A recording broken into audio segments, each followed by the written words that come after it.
नमस्कार, भाग्यम में आपका स्वागत है। ये प्रोग्राम उन सभी लोगों का स्वागत करता है जिन्हें लगता है कि उनकी समस्याओं के समाधान ज्योतिष के माध्यम से और भारतीय प्राच्य ज्ञान के माध्यम से निकल सकते हैं।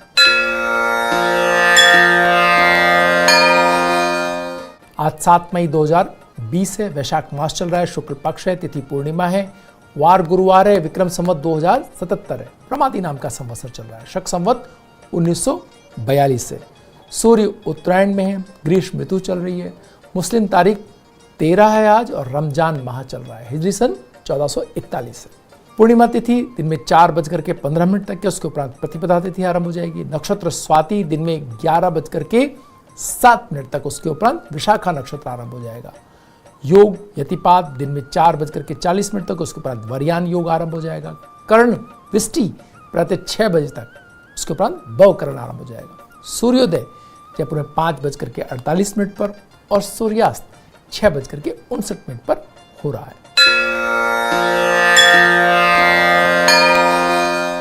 ग्रहों का गोचर में देखें तो सूर्य मेष राशि में, मंगल कुंभ राशि में, बुध मेष राशि में, बृहस्पति मकर राशि में, शुक्र वृष राशि में, शनि मकर राशि में, राहु मिथुन राशि में, केतु धनु राशि में और वृश्चिक राशि में प्रवेश कर रहे हैं रात्रि में 3:13 पर।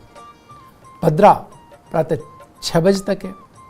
वैशाख पीपल पूनम आज है, सत्य व्रत आज है, बुद्ध पूर्णिमा आज है और श्री कूर्म जयंती वैशाख स्नान समाप्त आज हो रहे हैं और व्यतिपात पुण्य आज है। श्री रविन्द्रनाथ टैगोर जयंती और यम धर्मराज प्रत्यर्थ जल कुंभ दान आज है।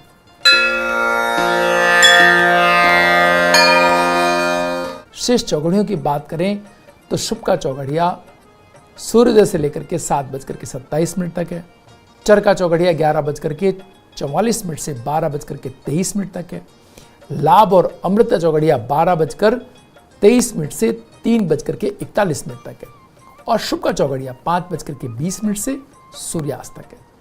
राहु काल वेला दिन में 1:30 से 3 बजे तक है। जो लोग राहु काल में शुभ कार्यों को प्रारंभ नहीं करते हैं और आज टाला जाना भी संभव ना हो आपके लिए, तो केले का सेवन करके आप उन कार्यों को कर सकते हैं। इसमें उसके दुष्प्रभाव में कमी आएगी।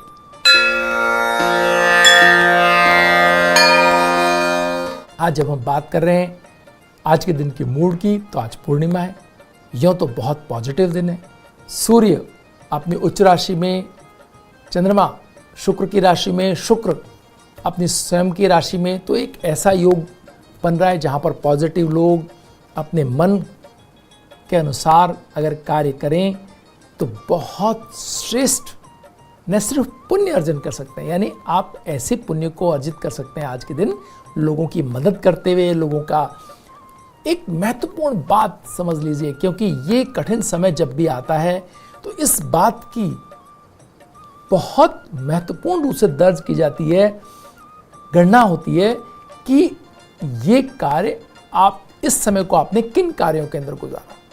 आप देखिए, जब कभी भी सामान्य दिनों के अंदर आप कोई अगर अच्छे कार्य कर रहे हैं उसकी एक महत्व कम नहीं है, लेकिन अगर आप असामान्य दिनों में अगर बेहतरीन कार्य कर रहे हैं तो उसका मूल्यांकन बहुत ऊंचा होता है।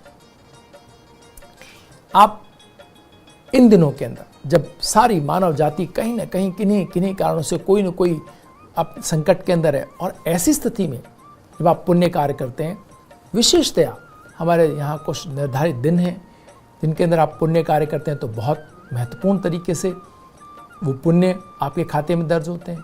आज ये पूर्णिमा का दिन है। आज चंद्रमा और जो सूर्य आमने सामने हैं और ऐसी पॉजिटिव एनर्जी को जनरेट कर रहे हैं जहाँ आप संकल्प कर सकते हैं अच्छे कार्यों करने का। आप संकल्प कर सकते हैं अपने अंदर की बुराइयों को कम करने का। आप संकल्प कर सकते हैं पिछले दिनों हुई कुछ गलतियों उनको फ़ोन के माध्यम से और दूसरे लोगों को मानसिक आराम पहुंचाने का, कि आपसे गलती होती है क्षमा प्रार्थना कर सकते हैं। आप उन लोगों के लिए जिनके पास इतने लंबे लॉकडाउन या जो विषम परिस्थितियां इनके अंदर अगर भोजन या किसी अन्य प्रकार की कोई कठिनाइयां उनके जीवन के अंदर हैं, तो उनको कैसे मदद मिल सकती है। अपने परिवार में, अपने आसपास के लोगों, अपने मोहल्ले में, अपने गांव में, अपने कुटुंब में जहां कहीं भी ऐसी स्थितियां हो उनके लिए आप मददगार खड़े हो सकते हैं, और साथ ही साथ आप अपने देश और अपने समाज के लिए क्या कर सकते हैं, ये भी देखने वाली बात है। तो यहाँ एक ऐसी ऊर्जा आज के दिन के अंदर है जब इन सभी चीज़ों पर आपका ध्यान जा सकता है, और इन सब चीज़ों से आप इसमें कोई जो भी पुण्य कार्य करेंगे वो बहुत लंबे समय तक ईश्वर के यहाँ आपको, हमने पुण्य कार्य जिनको कहा, वो ज्योतिष इस बात को मानता है कि उन्हीं से आपके अगले जीवन निर्धारित होते हैं, उन्हीं कार्यों से आपको आपके अगले कार्यों के परिणाम आपके कार्य करने की दक्षता से तो मिलते ही हैं, साथ ही साथ आपको भाग्य की ताकत से मिलते हैं, और भाग्य आपके पुण्यों से बनता है। तो ये बहुत महत्वपूर्ण दिन है, इसका जितना उपयोग कर सकें आप करें। वक्त तो चला एक छोटे से ब्रेक का, ब्रेक के बाद फिर हाजिर होंगे, बने रहिए भाग्य। 26 states, 1200 plus reporters, 66.9 crore viewers. India's largest news network, News 18 Network.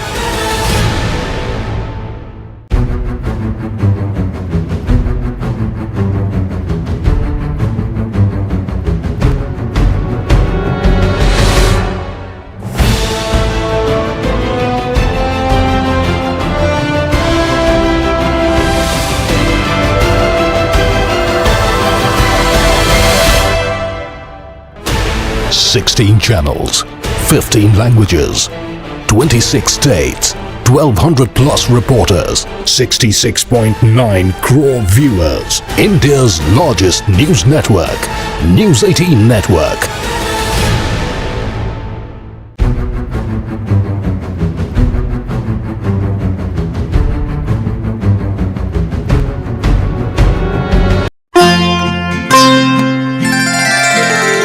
Break के बाद एक बार फिर आपका स्वागत है। आइए बात करते हैं जो लगातार हमारी इन दिनों चर्चा का विषय है, शारीरिक और मानसिक स्वास्थ्य के लिए कुंडली जागरण पर हम चर्चा कर रहे हैं, सप्तचक्र जागरण पर हम बात कर रहे हैं। हर दिन हम आपको ये याद दिलाते हैं कि कैसे, जैसे एक घर के अंदर ऊर्जा यानी बिजली का प्रभाव, लाइट अगर आती है, इलेक्ट्रिसिटी का हम कनेक्शन लेते हैं, तो हम पूरे घर को जिस तरह से अलग अलग कार्यों में उस ऊर्जा का इस्तेमाल कर सकते हैं, उसका उपयोग कर सकते हैं, पंखा चलाने में, रेफ्रिजरेटर चलाने में, लाइट जलाने में, हम फ्रिज चलाने में, एसी चलाने में, बहुत सारी तरीके से उस ऊर्जा का उपयोग कर सकते हैं विभिन्न भिन्न प्रकृति के साथ। ऐसे ही हमारे अंदर भी एक प्रकार की ऊर्जा हम तैयार कर सकते हैं, और उस ऊर्जा का अलग अलग उपयोग हमारे मनीषियों ने बताया कि किस तरीके से हम इस कनेक्शन को लें और कैसे इस चीज का उपयोग करें। आज हम बात करेंगे 5वें चक्र की। इसे विशुद्धि चक्र या कंठ चक्र भी कहते हैं। ये कंठ में स्थित होता है, यह गर्दन में थायराइड ग्रंथि के ठीक पीछे स्थित होता है। इसका रंग आसमानी बताया गया है। विशुद्धि चक्र में 16 पंखुड़ियों वाला कमल होता है, यानी कि 16 नाड़ियां आकर के मिलती हैं। यहाँ से 16 नाड़ियां मिलकर के कमल के फूल की आकृति बनाती हैं। इन फूल का मतलब यही है कि उसकी आकृति किस तरीके से बनावट उसकी है, नाड़ियां आकर के मिले तो कैसा दिखाई देता है वो। चिन्ह अर्धचंद्र जैसा है। इसका व्यास 6 सेंटीमीटर का होता है, लेकिन अपनी स्वर यंत्र का प्रयोग करने वाले लोग जैसे गायक और अध्यापक आदि में बड़ा हो जाता है। जो लोग आवाज की दुनिया में काम करते हैं उनके लिए धीरे धीरे बड़ा होता चला जाता है। इस चक्र के देवता श्री कृष्ण और राधा माने गए हैं, और इसका बीज मंत्र है हम। इस चक्र में ए से लेकर ए तक 16 ध्वनियां निकलती हैं। इसका संबंध आकाशीय ग्रह मंगल से है। विशुद्धि चक्र आकाश तत्व प्रधान ग्रह है, वैक्यूम का ग्रह है। वैक्यूम मतलब आकाश तत्व जिसमें कुछ भी नहीं, उसको ये हमारे पंच तत्वों की जो हम बात करते हैं उसमें आकाश तत्व का बड़ा महत्व है। इस चक्र को सक्रिय रखने के लिए उपयुक्त भोजन सभी प्रकार के फल हैं। अगर आप फल का सेवन करते हैं तो इस चक्र के लिए इसके मायने ये हैं कि आप सही चीज का अपने खान पान में आपने जगह दी है। जितना आप फल के ऊपर अपने आप को लाते जाएंगे विशुद्धि चक्र आपका और बलवती होता जाएगा। इसीलिए जो भी लोग अपने जो है बोलने या अपने भाषण कला से या इस सब पर जिन भी लोगों का बेहतर अधिकार होता है, आप देखेंगे वो फल का अधिक सेवन करते हुए आपको पाए जाएंगे, या जो लोग फल का अधिक सेवन करेंगे उनका विशुद्धि चक्र की ऊर्जा बेहतर होती चली जाएगी। विशुद्धि चक्र थायराइड अंतःस्रावी ग्रंथि से संबंधित है।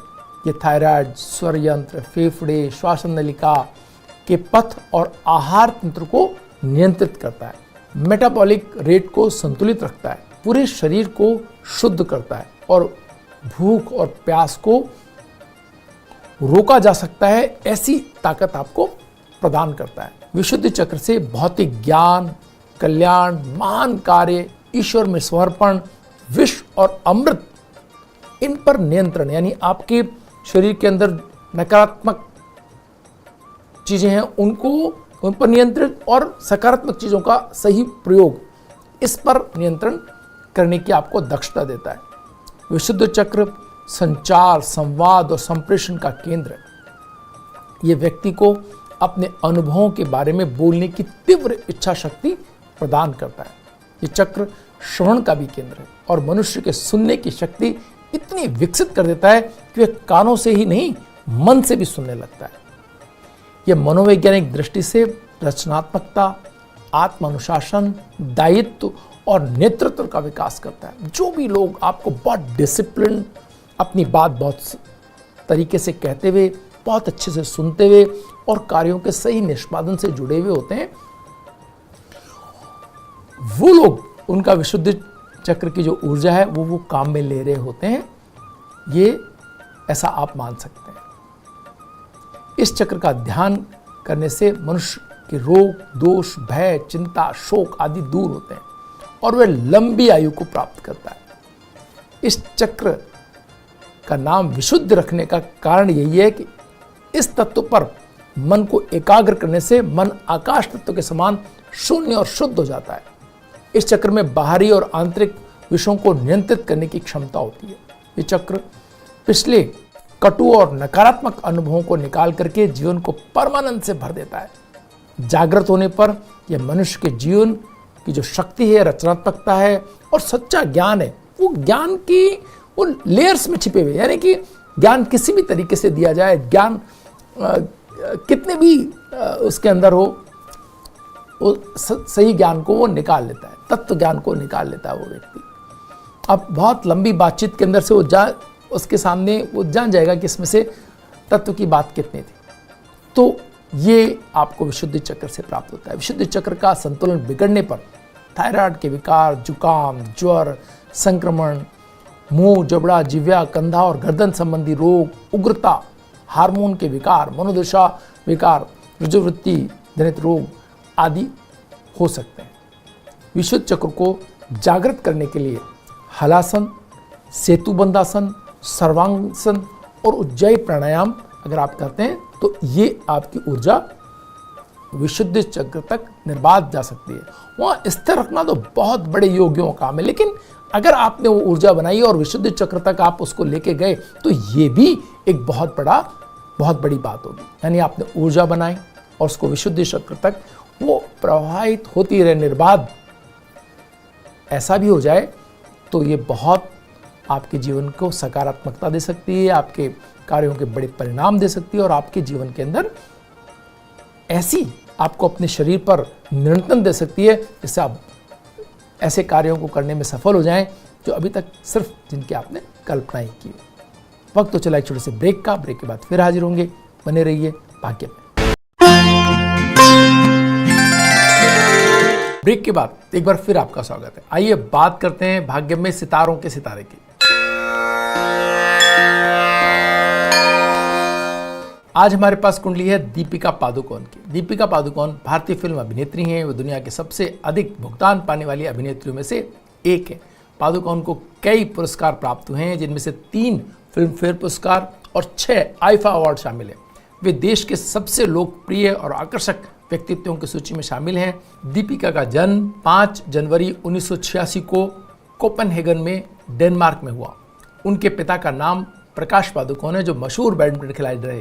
दीपिका के हिंदी फिल्म कैरियर की शुरुआत ब्लॉकबस्टर फिल्म ओम शांति ओम से हुई थी, जिसमें उनके हीरो शाहरुख खान थे। अब तक कई सुपरहिट फिल्मों में वे दे चुकी हैं, जिसमें रेस 2, चेन्नई एक्सप्रेस, बाजीराव मस्तानी और पद्मावत आदि प्रमुख हैं। आइए इनकी उपलब्ध जन्म कुंडली के माध्यम से हम इनके व्यक्तित्व की विशेषताओं को समझने का प्रयास करते हैं।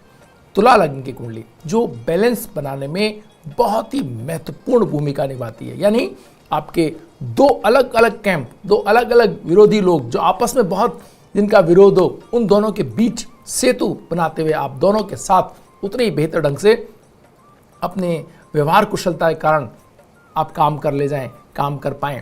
ये स्थिति जिनकी होती है वो तुला लग्न वाले लोग होते हैं। सबके साथ, सबके मित्र, सबके लिए सहृदयता, जो कि हम इनके कार्यों और इनके व्यवहार में देखते भी हैं। सबसे महत्वपूर्ण बात यहाँ पर मंगल और केतु और उसके साथ चंद्रमा की है। मंगल और केतु का साथ होने का अर्थ यह है मित्रों कि व्यक्ति अपने कार्यों की योजना बहुत ही अच्छे ढंग से बनाना जानता है। वो क्या करना है, कौन सी फिल्म चयन करनी है, कौन से किरदार निभाने हैं, कौन से नहीं निभाने हैं, इसकी बहुत ही अच्छी तरीके से प्लानिंग करते हैं और लंबे समय तक की प्लानिंग इनके पास होती है। तो मंगल और केतु जिनकी कुंडली के अंदर लग्न स्थान में है, उनसे बेहतर प्लानर कौन हो सकता है, ये देखने वाली बात है। और इसके साथ चंद्रमा का होना तो फिर ये एक तरह से सोने में सुहागा वाली बात हो जाती है कि भावनात्मक आपकी तैयारी भी उसी दर्जे की हो।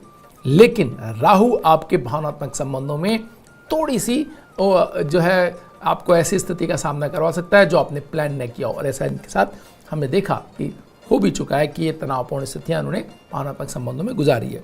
शनि का दूसरे स्थान में होना, इनके डायलॉग डिलीवरी में कहीं अगर कोई पूरी उस सिस्टम में कहीं कोई आप एक कमी या कोई एक पॉइंट आउट कर सकते हैं तो डायलॉग डिलीवरी। और शनि का जो है द्वितीय स्थान में बैठना, कहीं शुरुआती दौर या किसी ऐसी चीज़ में जहां थोड़ा सा आप इनको मेहनत करते हुए या और मेहनत करने के लिए आप सोचें, तो वो एक ऐसी जगह हो सकती है जहां ये इनको ये एक कह सकते हैं कि शनि का द्वितीय स्थान में होना थोड़ा सा शब्दों के माध्यम से अपनी चीज़ को बेहतर करने की ओर एक हमेशा प्रयत्नशील रहने के लिए एक अग्रसर करने की स्थिति बनाता है। तो जिन भी कुंडलियों के अंदर शनि अगर द्वितीय स्थान के अंदर है तो इसके मायने ये हैं कि आप अपनी बात कहने में थोड़ा सा पीछे रह जाते हैं या अपनी बात कहते समय आपको थोड़ी दिक्कत आती है और इस तरह से आपके भावनात्मक संबंधों में थोड़ी परेशानी आ सकती है।